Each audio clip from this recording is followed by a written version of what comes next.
Whispers among the stars. The grand conclave of the unified species buzzed with activity as representatives from 200 different civilizations mingled beneath the massive crystalline dome. The architecture itself was a testament to the collective achievements of galactic society. Translucent spires that twisted impossibly upward, defying both gravity and conventional engineering. Ambassador Varric of the Thalassian Collective moved through the crowd with practiced grace, his blue-scaled skin reflecting the ambient light. Unlike many of his peers who used these gatherings primarily for political maneuvering, Varric had a genuine passion for xenorchaeology and the study of extinct species. Ambassador Varric, called a voice from behind him. I had hoped to catch you before the session began. Varric turned to find Krill, a small avian representative from the Meridian cluster. Krill's feathers were ruffled slightly, a sign of excitement among his kind. I've heard whispers that the Grand Archivist has finally scheduled time to review your proposal, Krill chirped. Your obsession with the human myths might finally bear fruit. Varric's gill membranes fluttered in what his species considered a smile. They weren't myths, Krill. Humans were real. The evidence is overwhelming if one knows where to look. Krill made a clicking sound that translated roughly to polite skepticism. Real or not, they've been gone for centuries. The Grand Conclave has more pressing matters to discuss, like the unexplained energy signatures at the edge of charted space. Before Varric could respond, the resonating chimes announced the beginning of the session. The delegates moved toward their assigned positions, a careful arrangement that reflected both the political power and biological needs of each species. High Archon Zilara, an ancient entity whose crystalline body housed a consciousness that had witnessed millennia of galactic history, floated to the center of the chamber. The assembled delegates fell silent. Esteemed representatives, Zilara's voice resonated through the chamber. We face concerning developments. Our long-range sensors have detected unusual energy patterns from Sector 87 Delta, a region previously deemed uninhabitable due to stellar radiation. Holographic displays materialized above the central platform, showing wave patterns and spectral analyses that meant little to most present. Varric, however, leaned forward, his scientific curiosity piqued.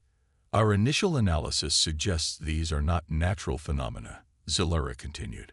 The patterns exhibit characteristics consistent with faster-than-light propulsion systems, yet they match no known signature in our databases. A murmur swept through the assembly. Unidentified spacecraft in the modern galaxy were rare. Most civilizations announced themselves long before achieving interstellar travel, eager to join the galactic community. We have dispatched scout vessel Luminary to investigate, Zilara concluded. Until they report back, I urge restraint in speculation. The session continued with discussions of trade agreements and diplomatic disputes, but Varric found his attention wandering. Something about those energy signatures nagged at him. He had seen similar patterns before, not in modern records, but in ancient data fragments he had spent decades collecting. When the session ended, Varric hurried to his private research chamber.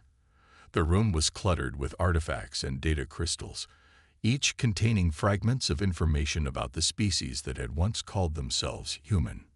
He activated his terminal and input a complex sequence of commands.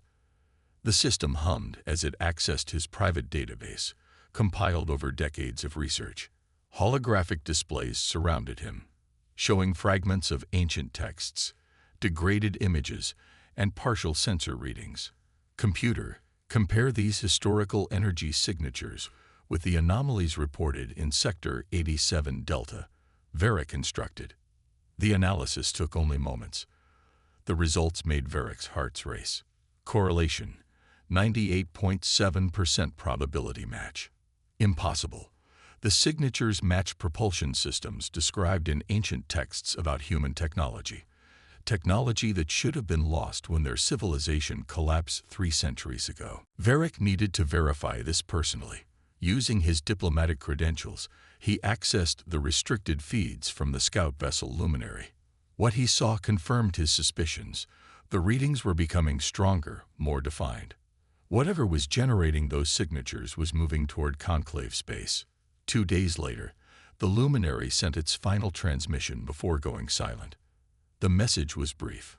Unknown vessels detected. Attempting contact. There. The conclave erupted into panic. Emergency sessions were called. Defense protocols were activated. Species that had known peace for generations suddenly faced the prospect of an unknown threat. Varric alone remained calm. He requested a private audience with High Archon Zilara, a rare privilege even for an ambassador of his standing. "I believe I know what we're facing," Varric explained, presenting his research. "The energy signatures, the approach vector, everything matches what we know about human technology." Zilara's crystalline form shifted, refracting light in patterns that expressed skepticism. "Ambassador, humans have been extinct for centuries. Their homeworld was rendered uninhabitable during the cataclysm. What if some survived?" Varric pressed. "What if they've been hiding, rebuilding, waiting?" Their discussion was interrupted by an urgent communication. Multiple unknown vessels had appeared at the edge of the conclave's territorial space. They had bypassed early warning systems and defensive arrays without triggering a single alarm. The central command center of the conclave security forces was chaos. Tactical displays showed 12 unidentified vessels in perfect formation, holding position just outside weapons range of the nearest defense station. "They're hailing us," announced the communications officer, her tentacles writhing with anxiety. "On screen," ordered Admiral Thorne, the grizzled veteran who commanded the conclave's peacekeeping fleet. The display flickered, and a figure appeared that sent shock waves through the command center. The being was Bictal, with smooth skin devoid of scales, feathers, or exoskeleton. It had a flat face with 2 forward-facing eyes and a mouth that moved to form words. A human. "This is Captain Elena Reyes of the Earth Vessel Remembrance." The figure spoke, its voice translated automatically by the conclave systems. "We represent the survivors of humanity. We have returned to reclaim our place among the stars." Admiral Thorne recovered first. "Our records indicate that humanity was lost during the cataclysm. Your appearance is unexpected." The human's expression remained neutral. "Not lost, Admiral. In hiding. Rebuilding. We've monitored your conclave for decades, learning your languages, your politics, your weaknesses. We know more about you than you ever knew about us." Varric stepped forward. "I studied your species for my entire career. The texts speak of humans as adaptable, resourceful, but also fractious and prone to conflict. Yet here you are, united and technologically advanced beyond our records." The human, Captain Rice, finally showed emotion, a slight curving of the lips that Varric recognized from ancient images as a smile. "Necessity, Ambassador Varric. Nothing unites a species like the threat of extinction." The revelation that the human knew his name sent another wave of unease through the command center. "What do you want?" Admiral Thorne demanded. "First, recognition. Humanity exists. We are not a myth or a cautionary tale. Second, answers. We want to know why we were abandoned during the cataclysm when your ancestors could have helped." Varric frowned. "Abandoned? The historical records indicate that humanity's homeworld was lost to natural disaster. Stellar flares from your sun that rendered Earth uninhabitable." "Is that what your histories say?" Captain Ray's expression hardened. "Then it seems we have much to discuss. Prepare a diplomatic delegation. You will be welcomed aboard the Remembrance in 12 hours. Ambassador Varric must be among them." The transmission ended, leaving the command center in stunned silence. "It's a trap," Admiral Thorne declared. "They appear after centuries of absence, display technology that bypasses our defenses, and then invite us aboard their vessel. Or it's a genuine attempt at diplomatic contact," Varric countered. "This could be the most significant xenoarchaeological discovery in conclave history. Living humans with first-hand knowledge of their civilization." The debate raged for hours, reaching the highest levels of the conclave leadership. In the end, curiosity and the recognition that the humans could have attacked if that was their intention. One out. 12 hours later, Varric found himself aboard a diplomatic shuttle approaching the human vessel. Through the viewport, he studied the Remembrance with professional interest. The ship defied conventional conclave design philosophies, where conclave vessels favored organic curves and biological integration. The human ship was angular, almost aggressive in its geometry. The hull material absorbed rather than reflected light, giving it a darkness that seemed to swallow the stars behind it. The shuttle docked with surprising ease, suggesting the humans had studied conclave technology thoroughly. As the airlock cycled, Varric felt his heart racing with anticipation. The inner door slid open to reveal a corridor illuminated by steady white light. Standing there was Captain Rice, flanked by two other humans in what appeared to be formal attire rather than combat gear, a promising sign. Ambassador Varric, Rice greeted him. Welcome aboard the Remembrance. I've read your published works on human history. They're impressively accurate, given your limited sources. Varric's translator struggled briefly with the concept of a compliment in human language, but he understood the sentiment. Captain Rice, the opportunity to speak with living humans is beyond what I had hoped for in my lifetime. Rice nodded. Follow me. There's something you need to see before we begin formal diplomatic discussions. She led the delegation through corridors that hummed with hidden technology. Crew members, all human, watched the aliens with expressions ranging from curiosity to unmistakable hostility. They entered what appeared to be a command center. One wall was dominated by a massive display showing the conclave homeworlds, defense stations, and fleet positions, information that should have been highly classified. How did you acquire this data? Demanded Counselor Xan, one of the other delegates. We've had observers within conclave space for decades, Rice explained casually. Your security is impressive against known threats, but humanity has become something different during our exile. Before anyone could process this disturbing revelation, Rice activated another display. This is why we've returned. The screen showed historical footage, ancient by the standards of both species, of massive energy weapons firing upon a blue-green planet. The weapons bore unmistakable conclave markings. This was Earth, 300 years ago, Rice said quietly. This wasn't a natural disaster. It was attempted genocide. Varric stared in shock. That's impossible. The conclave's founding principle is the preservation of sentient life. Perhaps now, Rice agreed. But your ancestors made a different calculation when they encountered humanity. They saw our potential, our adaptability, our drive, and they saw a threat. A new alert sounded through the ship. A communications officer called out, Captain, we're detecting multiple conclave vessels breaking formation. They're moving into attack positions. Rice showed no surprise. Right on schedule. It seems some in your conclave remember the truth and would prefer to finish what they started centuries ago. The display shifted to show conclave warships, vessels whose existence had been denied at the highest levels of government, moving into position. What happens now? Varric asked, suddenly aware that they might be hostages. Captain Rice turned to face him fully. Now, Ambassador, you witness what humanity has become while the conclave fought us extinct.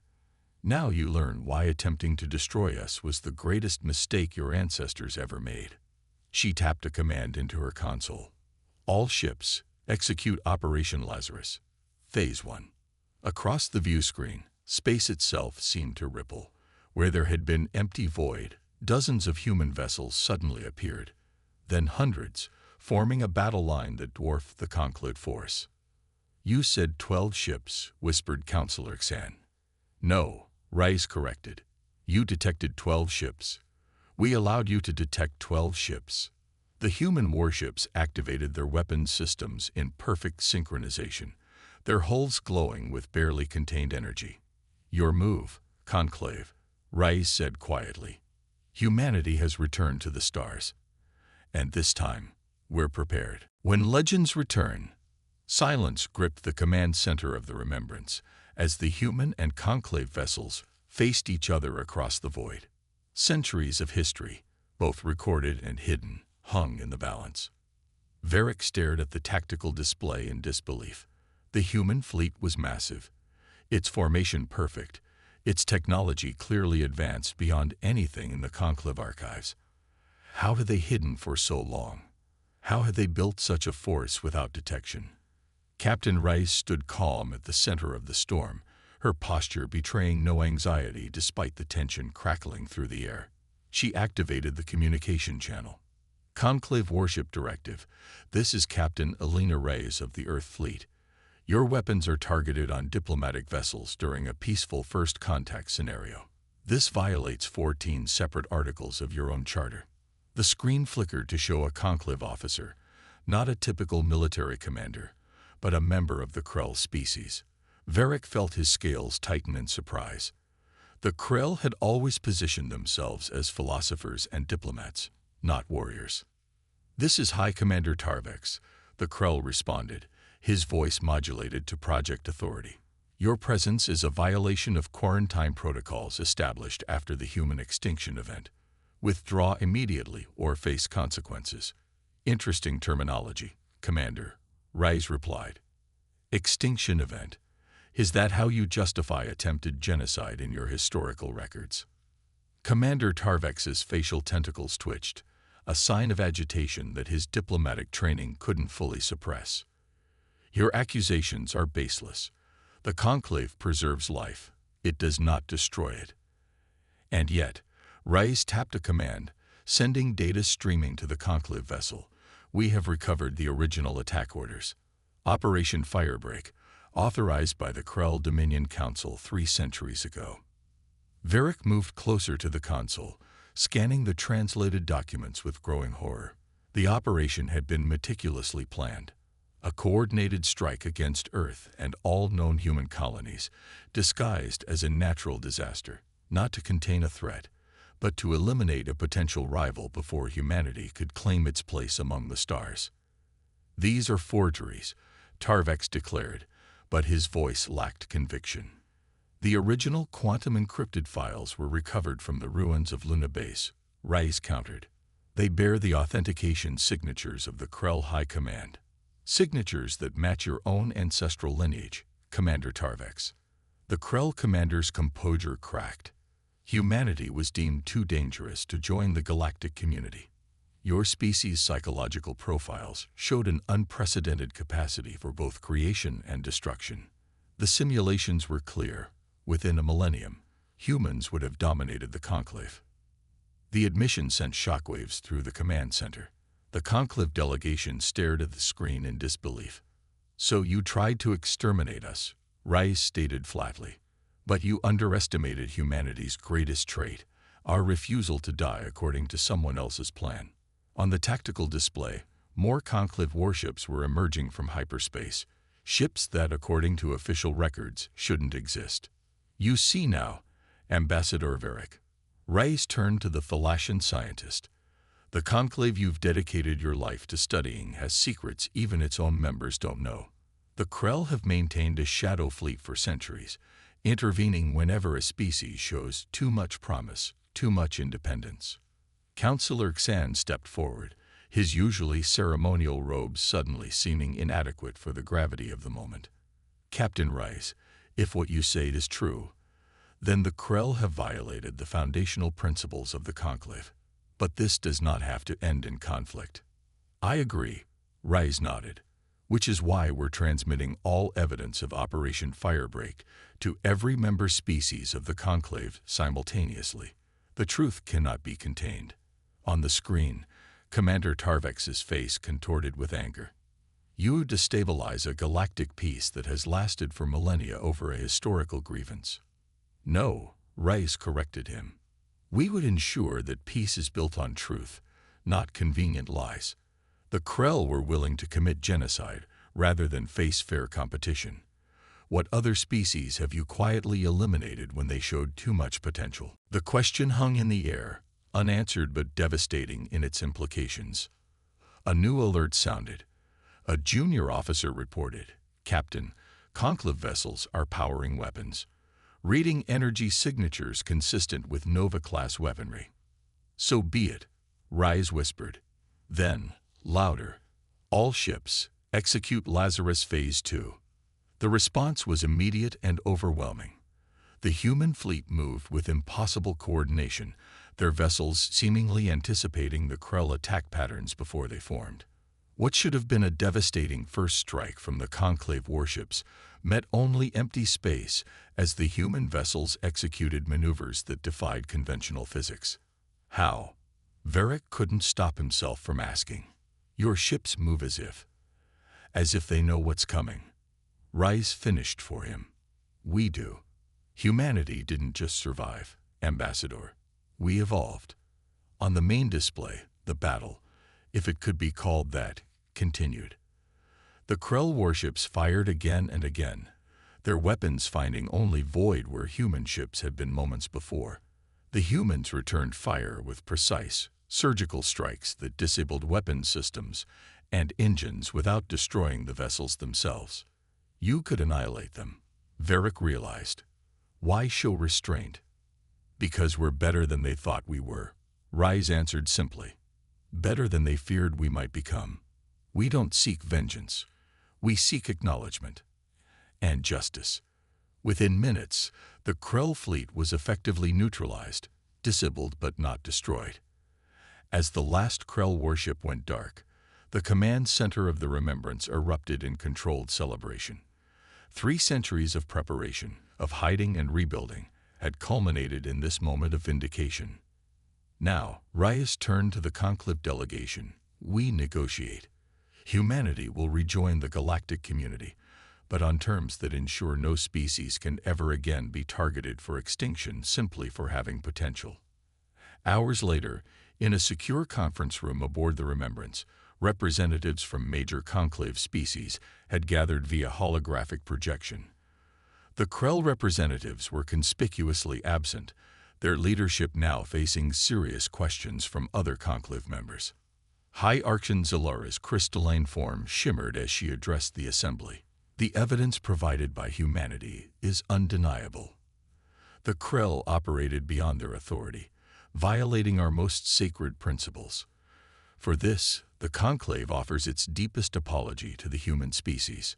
Captain Rise acknowledged the apology with a nod. "The past cannot be changed, but the future is unwritten. Humanity does not seek punishment for the Conclave as a whole, only accountability for those responsible." The negotiations continued into what would have been night, had such concepts meaning in the void of space. Complex diplomatic frameworks were established, reparations discussed, and security arrangements made to prevent the Krell from taking further hostile action. Throughout the process, Varric observed the humans with fascination. Their diplomatic team worked with a cohesion he'd never witnessed before, anticipating arguments, addressing concerns sometimes before they were even voiced. During a brief recess, Varric approached Captain Rice with the question that had been nagging at him. "Captain, throughout this encounter, your people have demonstrated capabilities that seem beyond what even the most advanced conclave species could achieve. Your ships move in perfect coordination. Your diplomats anticipate objections before they're raised. It's as if we're connected somehow."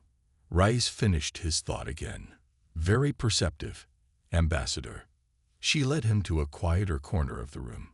"When the Krell attacked Earth, they destroyed our infrastructure, our cities, our governments. But enough of us survived, scattered, desperate, and united by a common tragedy. In those darkest hours, humanity made a choice." "What choice?" Varric asked.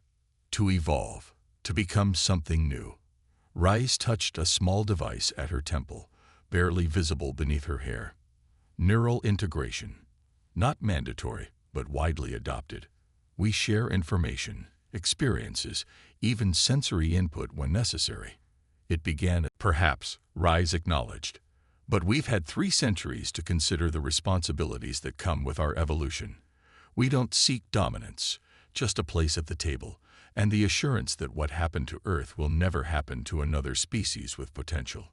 The diplomatic session resumed, now focused on humanity's reintegration into galactic affairs. the humans requested representation on the conclave, access to trade networks, and recognition of their territorial claims in what had previously been designated as uninhabitable space. As discussions progressed, alarms suddenly blared throughout the ship.